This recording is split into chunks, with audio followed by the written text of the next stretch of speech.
तो यार एक एग्जांपल लेकर हम यहाँ पे जानने वाले हैं कि कैसे हम बनाते हैं लुईस रॉ स्ट्रक्चर। ठीक है, तो मैं एक एग्जांपल ले रहा हूँ, NO2 माइनस का एग्जांपल ले रहा हूँ। ठीक है, तो NO2 माइनस का हम यहाँ पे लुईस रॉ स्ट्रक्चर बनाएंगे। तो सबसे पहले क्या करना है, हमें इसका क्यू निकालना है। क्यू क्या होता है, बेसिकली उसमें वैलेंस इलेक्ट्रॉन्स प्लस जो भी चार्ज चढ़ा है उसमें जितने भी इलेक्ट्रॉन है वो हमें काउंट करने होते हैं। जैसे नाइट्रोजन में होते हैं 5 वैलेंस इलेक्ट्रॉन प्लस ऑक्सीजन में होते हैं 6, तो 6 टू 12 प्लस जो एक चार्ज नेगेटिव चार्ज चढ़ा है उसके लिए मैं यहाँ पे +1 कर दे रहा हूँ। ठीक है, तो टोटल आ रहा है हमारा 18 इसमें 18 इसका क्यू आ गया। अब हमें क्या करना है, अब सबसे पहले तो सेंट्रल एटम सेलेक्ट करना है, वो नाइट्रोजन होगा क्योंकि लीस्ट इन नंबर है और लीस्ट इन नंबर से नहीं हो रहा तो लीस्ट इलेक्ट्रोनेगेटिविटी वाला एटम। अब देखो 18, ठीक है, अब हमें सबसे पहले तो इसके जो सराउंडिंग एटम है उससे कनेक्ट कर देना है। 4 इलेक्ट्रॉन लग गए कनेक्ट करने में, कितने भी सराउंडिंग एटम हो उसको ऐसे ऐसे रखकर एक एक बॉन्ड से कनेक्ट कर देना। जितने इलेक्ट्रॉन लग गए उतने हटा दो, 4 लग गए, बचे 14। अब 14 इलेक्ट्रॉन से जो पहले जो एक्सटर्नल एटम्स हैं उनकी वैलेंसी फुलफिल करो। वैलेंसी मतलब उनका ऑक्टेट फुलफिल करो जो कि होता है 8। तो 1 2 3 4 5 6 7 8 फुलफिल हो गया इस वाले ऑक्सीजन का। सिमिलरली इसका भी हो जाएगा, है ना, 6 इधर और 2 बॉन्ड के, तो 8 इलेक्ट्रॉन फुलफिल हो गए। तो क्या नाइट्रोजन की वैलेंसी पूरी हुई है? हाँ, नहीं नहीं नहीं, नाइट्रोजन की कहाँ पूरी हुई है, नाइट्रोजन की तो अभी बाकी है। अच्छा ठीक है, तो नाइट्रोजन की वैलेंसी फुलफिल करनी है हमें। तो नाइट्रोजन की वैलेंसी कैसे फुलफिल करेंगे?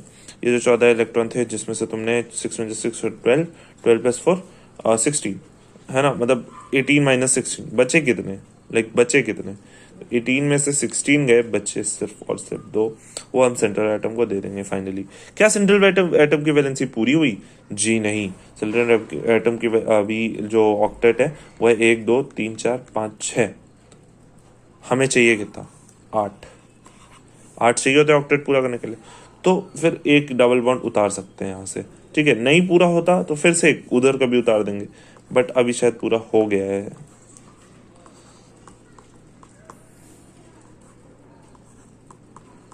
और इसकी जो ऑक्टेट है, बार बार मैं वैलेंसी बोल दे रहा हूँ, इसका जो ऑक्टेट है वो कंप्लीट हो गया। 1 2 3 4 5 6 7 8, तो ये हमारा फाइनल स्ट्रक्चर हो जाएगा, यही करेक्ट आंसर है। ये जो नेगेटिव चार्ज है कंपाउंड पे, ये कौन सा एटम पे चढ़ेगा? तो इसके लिए होता है फॉर्मल चार्ज वाला फॉर्मूला। तो फॉर्मल चार्ज में वैलेंस इलेक्ट्रॉन आइसोलेटेड एटम में जितने भी होते हैं minus lone pair electrons minus bond pair electrons bye 2, basically एक बॉन्ड को एक काउंट कर सकते हो। जैसे मान लो ऑक्सीजन ले लिया, ठीक है, ऑक्सीजन का वैलेंस इलेक्ट्रॉन कितना होता है? 6 माइनस लोन पेयर इलेक्ट्रॉन कितने? 6 माइनस बॉन्ड कितना बनाया? 1, है ना, बॉन्ड पेयर इलेक्ट्रॉन लेकिन 2 ही है, तो 2 माइनस 2। तो बेसिकली इस पे चार्ज कितना चढ़ जाएगा? 6, इस पे चढ़ जाएगा -1 का चार्ज, राइट। सिमिलरली अगर हम नाइट्रोजन पे देखें, इस पे मतलब -1 का चार्ज इस पे चढ़ता है। और सच बताऊं तो नेगेटिव चार्ज हमेशा सराउंडिंग एटम में चढ़ता है, पॉजिटिव चार्ज सेंट्रल एटम में।